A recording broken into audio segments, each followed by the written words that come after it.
I'm able to process the fact that I'm like on this wall with these women. Well, I'm meeting a lot of these powerful women. They all have such interesting stories to tell. I remember there were a bunch of little baby sharks around us. They're trying to fly fish. I'm like in a bikini.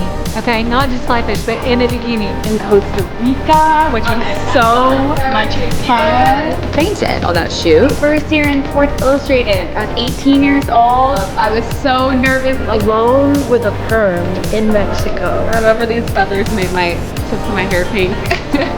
That was a really fun shoot, actually. Jamaica.